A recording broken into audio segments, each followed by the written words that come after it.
at 24 hours and 42 points with 48 hours. So I'm like, which Hazel is as good as a water and oil emulsion? Yes. So that's...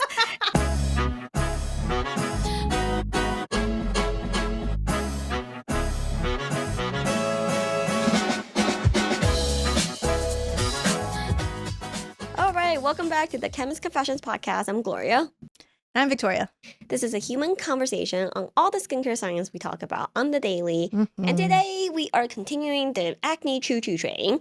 We are getting we're getting off the OTC ingredients. We've done the cell acid, we've done the BPL, and now it's time for some more mysterious new technologies here. Actually, technology is a strong word. We're back to crappy data again.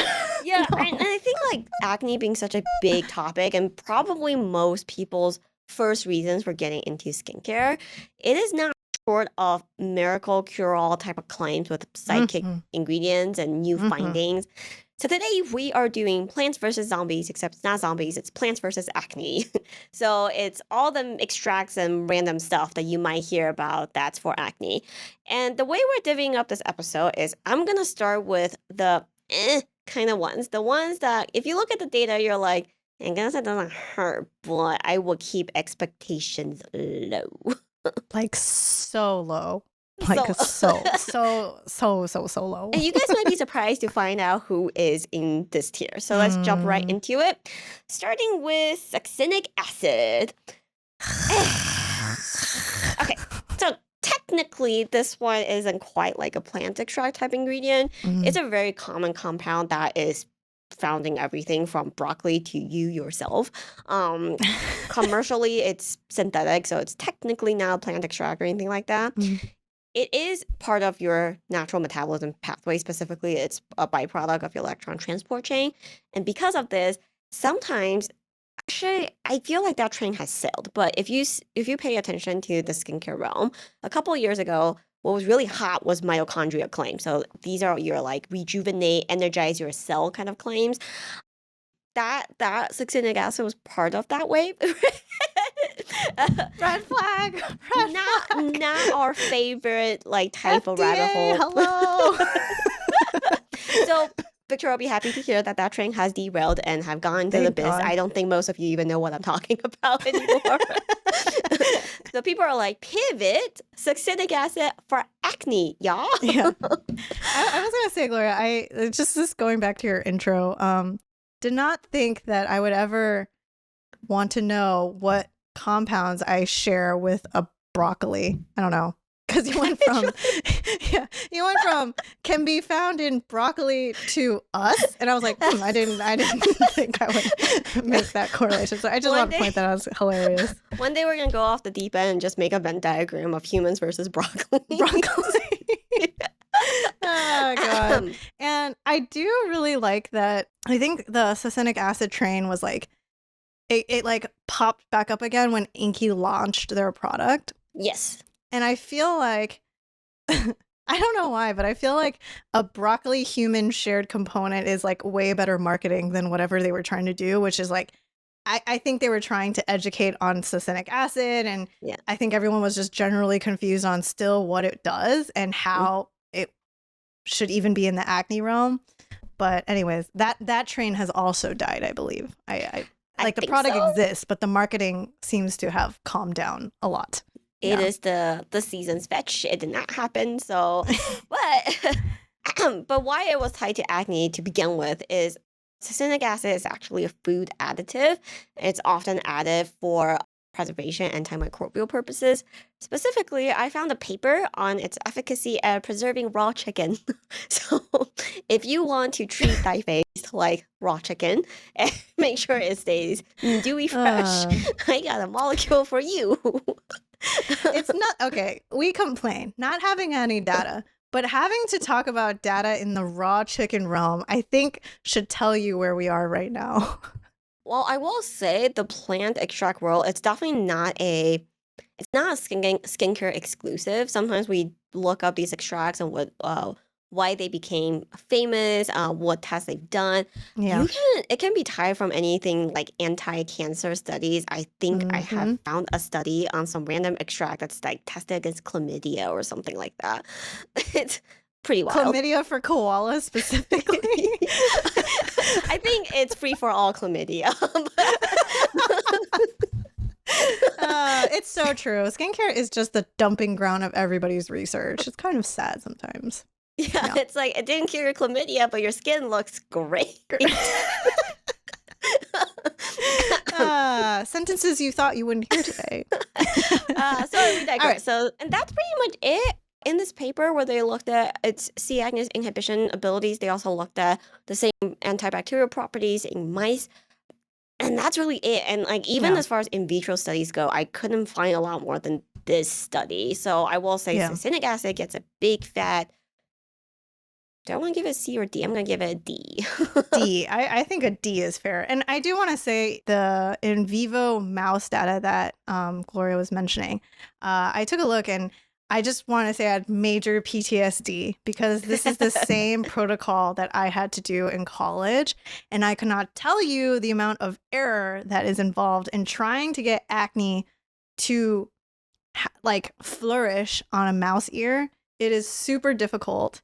And so that's why some of the difficulties in translating data from mouse models, especially with acne, is a lot of animals just don't get acne. So it's hard to really feel like we can extrapolate anything from that type of study. So yeah, just some context for you guys about that. Yeah, this is very random. Once you induce acne in a mouse ear, do they wear little mice like cones of shame? Yes, they wear my cones of shame.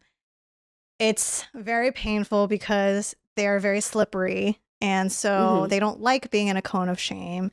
And when I say error, I mean like they will easily find ways to get out of the cone of shame and groom themselves to basically heal then they try to scratch at their ear if they could. Exactly. So that's why it's like very difficult to get any sort of decent data, but also it's just the fact that you have to basically use this kind of like ear model, and it's not really a realm where they're growing acne. It's like, it's really just more of I almost want to say just like a first test really than to really indicate that it's treating acne for real, I guess. Yeah. Good times. So this concludes our take on succinic acid. Thanks for tuning in. We'll see you guys. I'm just kidding. We pulled you guys on basically non-OTC acne ingredients you're curious about. And Mugwort actually came up a few times. And I looked into it, and surprisingly, I don't know why Mugwort was one of those things I was like, I thought it's just mostly soothing. But it's actually been tested also in vitro against the acne bacteria. I was looking at this paper that Gloria found, and I just want to share some of their pictures that they took showing how they prepped this active, the mugwort extract. And I just feel like looking at the opacity and the color, you just know how that's going to smell. And there's a whiff. It's just, there's just an essence that you're getting from there. And I think the other thing too, which I think is really tough about extracts, is I think a lot of the extracts you can buy, the color and richness and freshness, all of those things can really play a part in the efficacy. And I just think I just want to share with everyone that's what visually that extract looks like when there are certain extracts that are like completely clear, like just clear solutions. And it's just something to keep in mind with some of this is like the sourcing is really important here as well. Yeah. Interestingly, mugwort has also been tested, in addition to being antimicrobial, it's been looked at to take down skin mite colonies. Interesting. Which I find to be kind of an interesting angle because I think acne's been tied to your entire skin microbiome balance. C. acnes, QG bacteria is the bacteria that's always talked about. But I'm sure a lot of you have heard of fungal acne. And skin mite is one of those things that's also not necessarily always directly tied to acne, but it's one of those species that people look at and associate them with things like inflammation and maybe clogged pores. So the Mm. fact that mugwort leaf has been looked at to inhibit skin mites, like that's an interesting angle. I don't know how much weight that should be given in terms of acne fighting Yeah. abilities, but it's just a different angle that I haven't seen any other ingredients been looked at in this capacity. How are they determining efficacy? Like, are you counting mites? Like, how does all that work? So the mites are acquired by tape stripping, and Oh, nightmare fuel. yeah. They said, and I quote, the body of these mites have a classical temporal process which consists of excitement, contractions, death, and transparency. The killing time. Yeah, I know. I'm like, I don't know why that sounds like some sort of metal band. I don't know why. Wait, actually, that should be a song in some sort of hardcore metal band. Excitement, contraction, death, and transparency. Yes. And yeah, so from the tape, they will apply the products and then see how long they live for and whatnot. Yeah. And they did mention a concentration here. It says the experiment showed that 3.125, very weirdly specific, 3.125% was the Yeah. minimum effective concentration of this oil that can Mhm. kill these mites. So Interesting. that's it for mugwort. So we are still chilling at the in vitro stage. Ta-da! What grade would you give this one? D plus. Well, I can't possibly give it a C because it's basically still at the in vitro stage. Yeah. But I thought the skin mite angle was interesting. I don't Yeah. know how it would benefit. Yeah. So to me, like, sure, like try it, but I wouldn't expect any miracles or just go into it with an open mind. But definitely don't forego any of your acne topicals for this. Yeah.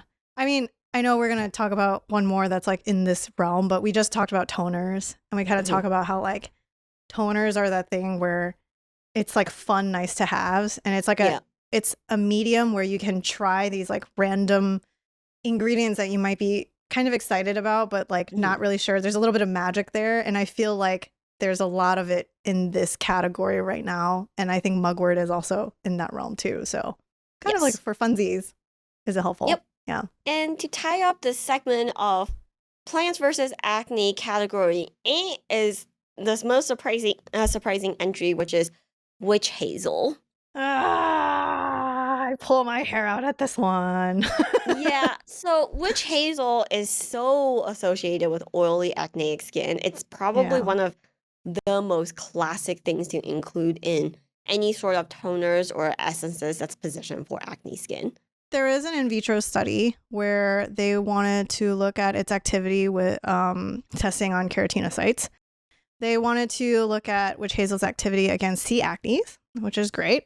They wanted to evaluate for several traits. They want to figure out if it's an antibacterial, is it an anti-inflammatory, and several other things.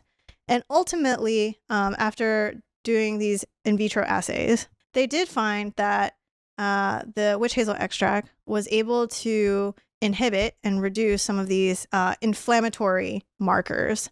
However, there was no antibacterial or antibiofilm activity that was found. So ultimately, all of that to say, as in this in vitro study, it really only flagged for us being a soothing extract more than being any sort of true acne treatment and having any acne efficacy there. Yeah, and I think this is where it's a little awkward because I think witch hazel is often tied to, associated with these very direct acne benefits. And I thought this interesting that it shows that it could reduce inflammation caused by C. acnes, but it's not antibacterial. And I think a lot of products actually kind of imply that that's why it's there, but it's not. Yeah, and I think like definitely the hype around this, and I think because it's in acne, it just feels like a lot of people assume that this is something that's supposed to be in an acne routine. There's that spray. I'm just gonna put it out there. So, but ultimately, yeah, as we've always said, a soothing component, especially for inflammatory acne, just it feels very obvious. It makes sense that that's something that could be helpful, but not in the sense of like actually treating breakouts. Yeah. Yep. Next, within witch hazel, we have finally entered the test on human skin portion of clinical tests, which is exciting. So this study, it tested a bunch of different combinations of a chamomile cream, vehicle cream, creams with witch hazel extract. There's a lot. I'm not gonna go into all the samples, but that's kind of that they tested like 7, 8 different creams on skin, on irritated skin. And they tested both on inflammation that's induced by UV, so UV-induced erythema, but they also looked at inflammation that's induced by tape stripping the skin. And I'm not going to get into details of the results. It's a little convoluted. So basically, they score every subject, and what they did was no effect is given a score of 0, and complete no erythema, so really, really good results is given a score of 3. And then they tallied and summed every subject's results up. So the higher the number, the better it worked. Cool. If you stare at the result chart, which I'm going to put up there, you're going to get a little cross-eyed because it's just very bleh. Right. What does 29 points versus 24 points going to tell me? Right, exactly. So they're saying that, oh yeah, 29 is a lot better than 20. And you're like, why? Like, how intense? Okay. Like, it's a very strange way of representing this data. Generally speaking, the takeaway is results have demonstrated anti-inflammatory activity of witch hazel distillate in the containing they tested witch hazel in different vehicles, and the one that performed the best is witch hazel in a phospholipid based cream. Cool. In this cream, what's kind of interesting is they tested a base level of actives, and then they tested a 4-fold level of witch hazel, and it didn't show that with increased witch hazel it did better. But I will say, I was kind of intrigued by that conclusion. I look at the data and I'm like, I was gonna say, because if you look, they actually have the placebo emulsions that they use, or the formulas. That's just bare bones, no active. They have all 3 or 4 of them there. And some of them actually, in my mind, don't seem to do that much worse. It looks the same, right? Honestly, I don't know how they're able to reach a conclusion that witch hazel is best, because looking at the raw data, you're like, what? Like, that looks the same. And then if you look at it, Gloria, the water and oil vehicle, I'm looking at like 28 points at 24 hours and 42 points at 48 hours. And I think the witch hazel one you're referring to is only 29 points at 24 hours and 42 points with 48 hours. So I'm like, witch hazel is as good. Witch hazel is as good as a water and oil emulsion. Yes.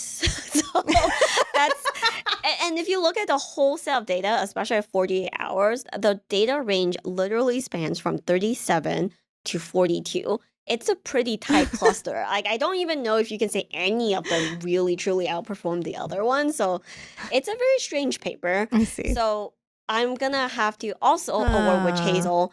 I almost want to give it a D-. I will say, like, just on pure data alone, maybe it doesn't deserve a D-. Maybe it's also in the D+ category for anti-inflammation. But the results of the data feels like a D-. Yeah, it just doesn't feel like there's any firm takeaways. And I will say, witch hazel was such a case of, I second guessed myself. I wasn't sure if I was searching for the right things. I couldn't find like anything. Like, with its fame and the level of spotlight that it gets, I thought I could find at least one test that's directly on acne. You know what? At this rate, I'll take an N=5 study. Nada. There is nothing. It's just, here we go again. Chemist Confessions ruining the placebo effect for many of people trying to use witch hazel for their acne. I will say, like, if you happen to know of a really good witch hazel study done on people with acne, let me know. Like, maybe I missed it, but I really couldn't find anything more impressive to talk about than these 2 tests. And this concludes the kind of sad corner, and we are gonna have to take a break. Thank God. But excited for the next one, because it sounds like there's only one way but up. Yes, correct. Skincare Decoded was our COVID baby book that covers all the fundamentals of skincare, key actives, and how to put it all together in a routine. Sadly, you may have noticed that it's been out of stock for a while now. But great news. Not only is Skincare Decoded coming back, it is getting a glow up as well. That's right, Skincare Decoded is coming back this holiday season with a revised and expanded edition. With this revision, we updated the original text, added new sections such as sunscreen application guide and eye area aging. You can pre-order this today on Amazon. So head over to our website if you're interested in putting your pre-order today. The book will come back officially in December, and we are very excited to share more about this as we get closer to the launch date. Ta-da! All right, let's do this. I'm excited. All right, in section 2 of Plants versus Acne, we are looking at much better data. We're talking about testing directly on human skin. We're talking about actually testing on acneous skin, and we're even talking about benching against existing actives. Hell yeah. And actually, there's only one plant in this category. This section is actually all about tea tree oil. Yay! It's actually a great one. Right. And I think very surprising for most people.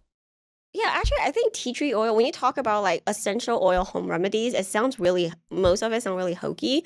But tea tree oil actually has a lot of really interesting data. So we're going to just walk through some of the classic ones pretty quickly. The first one is a 5% tea tree oil. This is, here, Victoria, are you ready for all the great words? I'm ready. This is randomized, double-blind, placebo-controlled, N equals 30 in each group. So, all the juicy clinicals. Oh my God, this feels so good compared to in vitro raw chicken, you know? But anyway, so and one group uses a 5% tea tree oil gel. The other group uses a placebo gel. They go through a follow-up for every 15 days for a period of 45 days, so about a month and a half. Not super duper long, but they were evaluated by total acne lesion count and the general acne severity index. The results, I will say, I do have to say, the framework of the paper is really good. The results sound really promising. Basically, they say they show that tea tree oil gel completely outperformed the placebo. But if you will put the results up here, the bar graphs, at first glance, you're like, oh, wow, that tea tree oil gel did so much better than placebo. But when you look a little closer at the bar, you're like, wait, what am I looking at again? Yeah, what's the two... Why are there two bar graphs side by side? So there are two bar graphs side by side, and neither. So the first bar graph, for the listeners who can't look at the graphs, the first bar graph has no y-axis labeled. It's a 0 to 50 scale. What does that mean? I don't really know. And then the second bar graph, the y-axis is labeled efficiency.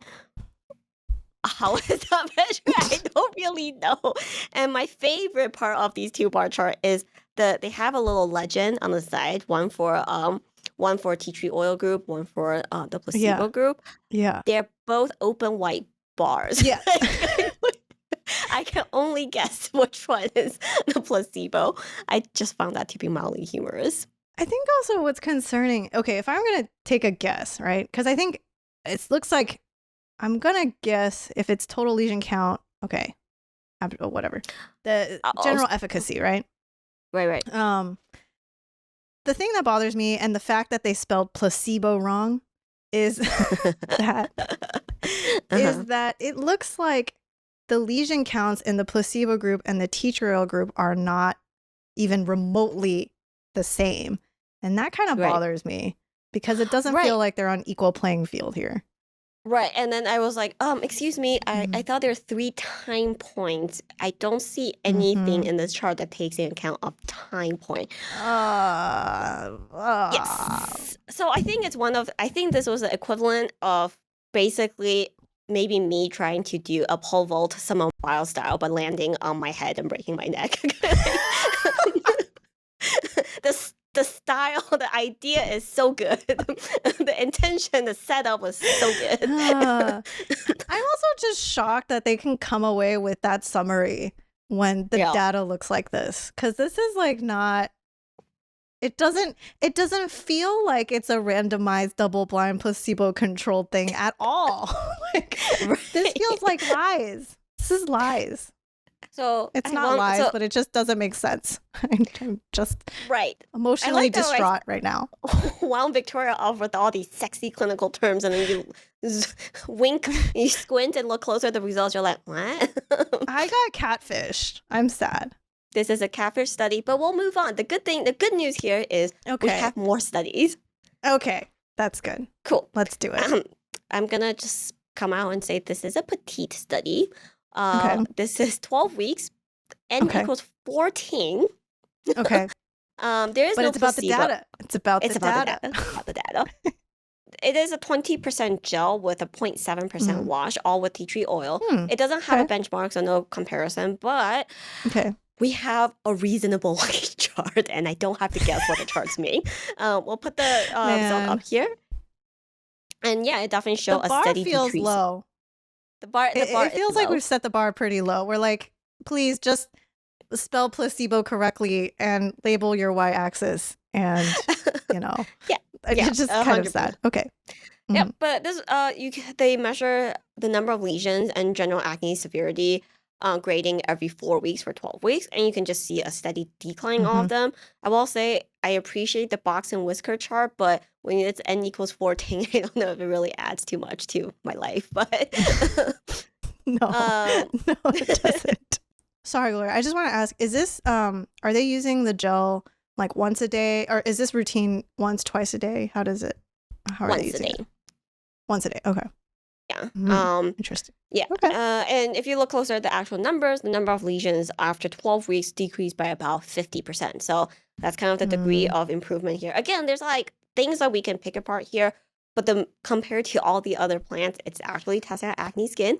There is there's a good time period, and it shows that it does work in vivo. Yeah. Cool. Data. A whiff of data. A whiff of hope. A whiff of hope. And we're gonna leave the best for last. We actually have comparison data against what we talked about last episode. This is against benzoyl peroxide. This is actually a head-to-head comparison of 5% tea tree oil versus a 5% benzoyl peroxide. And Victoria, you're gonna get excited about this. There's 124 subjects with N equals 60 in each group. I'm trying not to get my hopes up. 3 months. Yes. Excellent. Excellent. We'll put the results up. You can see that you might have to squint to see because like the dots are tiny. But generally speaking, the BPO group did work better on both inflammatory and non-inflammatory lesions. But the tea tree oil group did show the same trend. So it does work for both inflammatory and non-inflammatory lesions, just not to the same degree as 5% BPO. I gotta point out what Gloria pointed out to me, because I'm at a point now where I just feel like tea tree oil must make people a little loopy, because all 3 studies have questionable graphing errors. And if you look at, we'll put the graphs up here of the results, but if you look at the figure descriptions, you'll realize that what they label as inflamed lesion and non-inflamed lesion, it's like swapped with the y-axis. So for figure 1, you'll see the description says it's about inflamed lesions, but the y-axis is about non-inflamed lesions. And I'm like, what is it about tea tree oil that people just keep doing? They're applying on skin, but also smoking it a little bit at the same time. Stop sniffing the tea tree oil when you're writing this paper. Stop it. I have to say, when I kind of squinted and saw that, I was like, I feel like we've been in this industry for some time now, and I will say it's a very fast paced. It's, for better or worse, it's a very marketing driven industry. Yeah. So the good thing is there's a lot of interesting things to talk about. You're never short of a new technology, new studies, new hype ingredients with variable results. But man, the number of derpy studies, Victoria and I have to just sit there and think, why? Why did you do that? Oh gosh, it's just like, so close, just so close, almost a home run. But I mean, okay, first of all, we should not discredit, this is a comparison study. Do you know how hard it is to find a comparison to study? And they tested it against an OTC active. So that's definitely all good signs. And I think just for this listener, I do think tea tree oil is definitely a great secondary active to have in your routine. Yeah. Like, there's enough data there that it warrants like a chance. Yeah. Yeah, 100%. Like, compared to I mean, you guys, even though we made fun of the kind of derpy graphs and whatnot, Yeah. you could already tell the quality of the data compared to the 3 that we covered in the Yeah. first segment is night and day. So, and this is Yeah. like, as far as plants versus acne goes, tea tree oil gets a gold star. For sure. I did want to just add that in the study that Gloria found, they talk about the comparison in greater detail of tea tree oil and BPO. They did mention that the BPO group did show increasingly less skin oiliness. So that's one difference. But there was no significant difference between the groups for things like, which I thought was interesting, skin erythema, scaling, and but they did find scaling and pruritus, which is itchiness, significantly greater for the BPO group in the 1 month period. So those are just some things to consider in terms of comparison. Yeah. So that's the meat of the episode. We're going to take a really quick break before we wrap it all up with some product tips. All right, Animal Fun Fact Corner, and today it's my turn. You guys don't have to fast forward. Today is not in the gross parasitic space. This is actually something I randomly heard on the radio recently. I learned about the concept of unihemispheric sleep. The way they framed the episode is really interesting. So marine mammals like dolphins and whales, they need to come to the surface to breathe, right? And the episode asks like, well, how do they not drown when they fall asleep? And it actually lies in the fact that they're never fully asleep. And this concept of unihemispheric sleep literally means half your brain is asleep while the other one is still functioning. And this is why sometimes you'll see marine mammals like kind of like float up this side. They're asleep, but only half asleep. That's how they're able to kind of manage that time. What's really interesting is a lot of birds also do this, specifically in ducks. So when next time you go to the park and if you see a bunch of ducks in a row, you might notice that the ducks on the end have one eye open, and that is them literally sleeping with one eye open. So they can keep a lookout to predators. And Interesting. what's really cool is it's pretty well studied. A lot of researchers have hooked basically like probes so they can see brain activity, and you'll literally see half the brain go completely like falling asleep while the other brain is fully functional. Wow. Huh. Yeah, just a random little factoid. So next time if this comes up in trivia night, let us know. Yay, half sleeping, the true meaning of sleeping with one eye open. Yay. Which I think the podcast also touched on how humans lost because like land mammals, they all have a less exposed sleeping situation, right? Like that's where animals develop nesting habits, like burrowing, digging holes, or like humans like building actual lodging and hiding out. And through time, because they don't need it as much anymore, people lost the ability, or these mammals, land mammals lost the ability to sleep with one brain functional. And I'm sitting here like, you know what? That is the one thing I wish humans kept us with this baby life going on. I'm like, if I can tell half my brain to sleep sometimes, that would be fantastic. I was just thinking that. I was like, so you're saying I could train myself potentially to sleep with one eye open. I just need to take away my safe space, surround myself with predators, aka babies, and maybe I can get this skill back. Evolution will just kick you in the face and then you'll perfect this. Very cool. Oh, very cool. Sorry, I don't know if this belongs podcast, but really random aside. If you guys are curious, also look at a CPG graded video on this. It was really interesting. Speaking of sleeping with half a brain, your two halves of brains are actually like notoriously like really interestingly different. So in humans, half of it controls speech, the other half doesn't control speech. But in treating seizures, some patients have like the left and right brain connection cut, and they have shown that like sometimes it seems like left and right brain functions almost independently. So it's like a very trippy subject all around. Anyway, cool aside for you guys curious.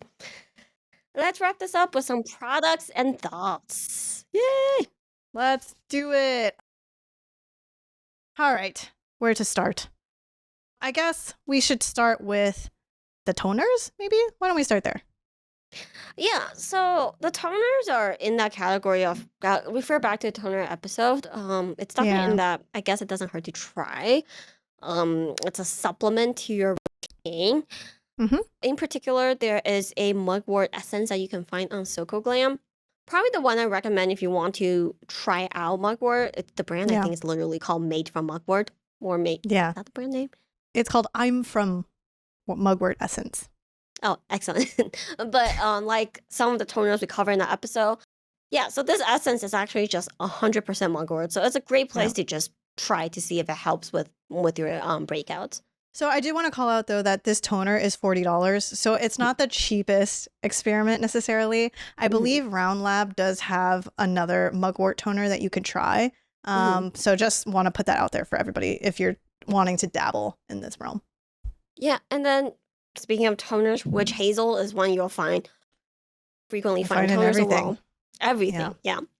Thayer's is a classic one. It is dirt cheap, so it's another one of those, like, it doesn't hurt to try, but if you really don't see too much benefit, you can cut it. It's not necessary. Yeah, exactly. I think probably the realm that is more interesting is, I guess interesting for us, is just the tea tree landscape. Most of it is just buying essential oil and diluting it yourself. There's like not much more than that. Yeah, I think the Body Shop used to have a 5 or maybe it was a 10% tea tree oil product. Yeah, and the brand is gone really south in terms of performance. I don't think you can find it anymore.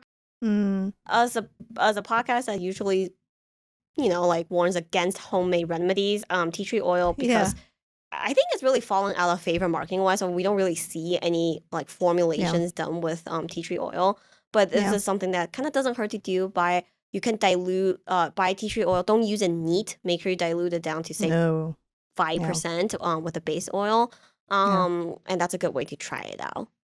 Yeah, totally. I think that's a really good point and something to pay attention to if you do try to buy tea tree oil. Just definitely decode the IL here, because some of them are 100%, and then you'll look on the back of others and it will already come diluted. So, and that's really important when you're doing the study, when you're doing your own experiment on your skin. And just keep in mind, from the studies we shared, they're starting out from as low as like 5%. So hopefully that gives you at least a base point of where to start.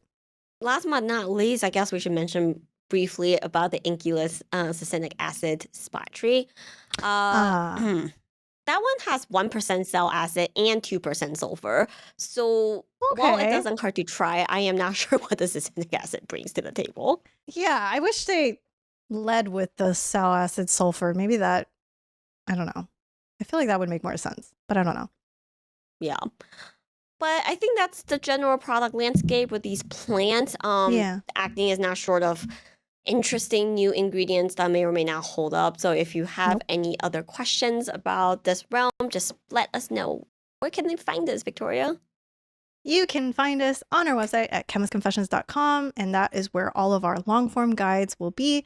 You can email us at info@chemistconfessions.com, DM us at chemist.confessions on our Instagram. Check out our polls on our story. Your responses help shape every one of these episodes, so that is super helpful to us. And finally, we are found on TikTok as well. But that's it. Bye. We'll see you guys next week. See you guys. Thank you guys. Bye.